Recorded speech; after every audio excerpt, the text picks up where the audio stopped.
Zaman dahulu kala, di sebuah desa terpencil di Kalimantan Barat, hiduplah seorang janda tua bersama anak gadisnya yang cantik jelita. Nama gadis itu adalah Darmi. Kecantikannya begitu memesona. Semua orang yang melihatnya pasti akan terpesona. Namun sayang, kecantikan wajahnya tidak sebanding dengan keindahan hatinya. Darmi adalah seorang gadis yang sangat manja dan pemalas. Setiap hari, yang dilakukannya hanyalah bersolek dan mengagumi kecantikannya di depan cermin.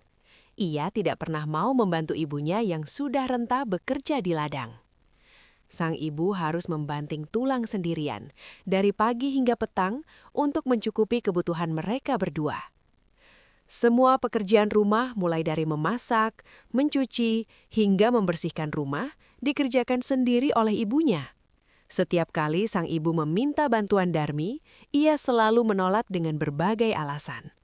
Nanti kulitku jadi kasar, Bu. Atau, nanti kukuku yang indah ini bisa rusak. Begitu jawabnya. Sang ibu hanya bisa menghela napas panjang melihat kelakuan anak semata wayangnya.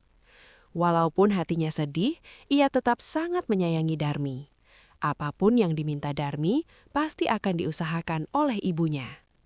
Suatu hari, sang ibu mengajak Darmi untuk pergi ke pasar di desa sebelah untuk membeli beberapa keperluan.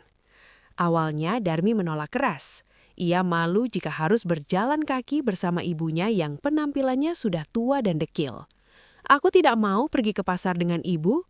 Lihat saja pakaian ibu, sudah usang dan kotor.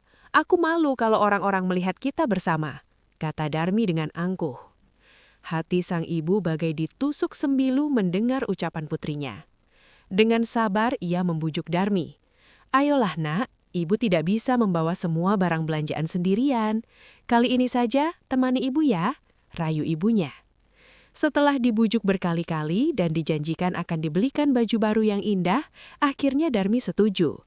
Tapi ia mengajukan sebuah syarat yang sangat menyakitkan. "Baiklah, aku mau ikut. Tapi ada syaratnya. Ibu harus berjalan di belakangku. Aku tidak mau orang-orang tahu kalau ibu ini adalah ibuku.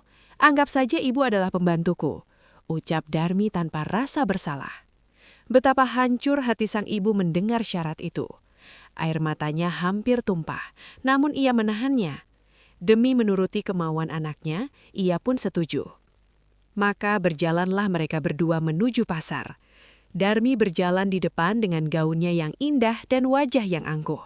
Sementara ibunya berjalan tertatih-tatih di belakang, membawa keranjang kosong dengan pakaian yang sangat sederhana.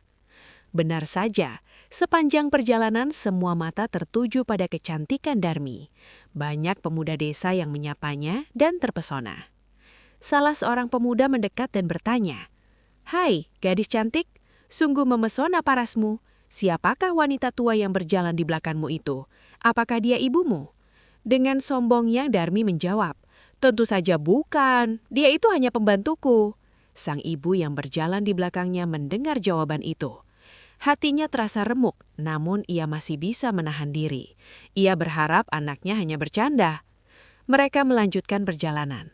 Tak lama kemudian seorang warga lain bertanya hal yang sama. "Wahai gadis manis, hendak kemana engkau? Siapa perempuan tua di belakangmu itu?" Lagi-lagi Darmi memberikan jawaban yang sama dengan nada merendahkan. "Dia adalah budakku."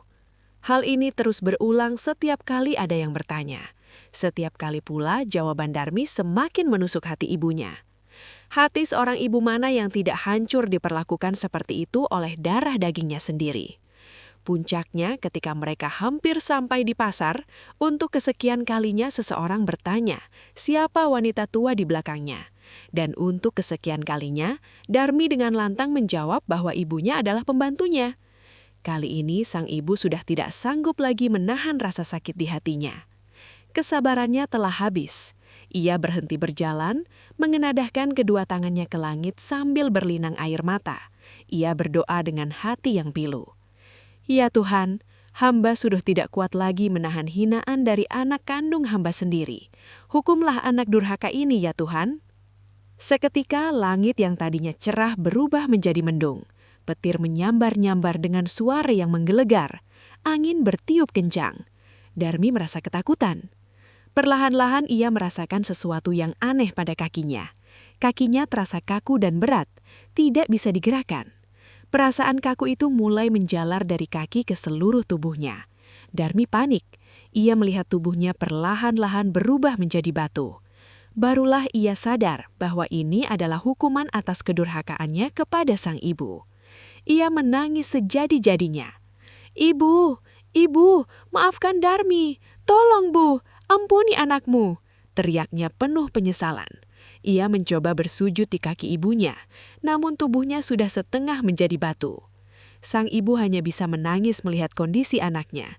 Nasi sudah menjadi bubur. Penyesalan Darmi sudah terlambat. Kutukan itu tidak bisa dihentikan. Seluruh tubuh Darmi akhirnya berubah menjadi sebuah batu yang kokoh. Anehnya, meskipun sudah menjadi batu, dari kedua matanya masih terus mengalirkan air, seolah-olah menangisi perbuatannya. Oleh karena itu, batu tersebut dikenal oleh masyarakat sekitar sebagai batu menangis. Kisah batu menangis ini menjadi pelajaran berharga bagi kita semua. Hormatilah dan sayangilah orang tua kita, terutama ibu yang telah melahirkan dan membesarkan kita dengan penuh pengorbanan. Jangan pernah sekali-kali menyakiti hatinya, karena doa seorang ibu sangatlah mustajab. Batu menangis di Kalimantan Barat hingga kini menjadi pengingat abadi akan akibat dari kedurhakaan seorang anak. Terima kasih sudah menyimak cerita rakyat dari Indonesia ini. Jangan lupa untuk subscribe channel ini, like, dan bagikan video ini ke teman-temanmu agar kita semua bisa terus belajar dari kearifan lokal Nusantara. Sampai jumpa di video selanjutnya.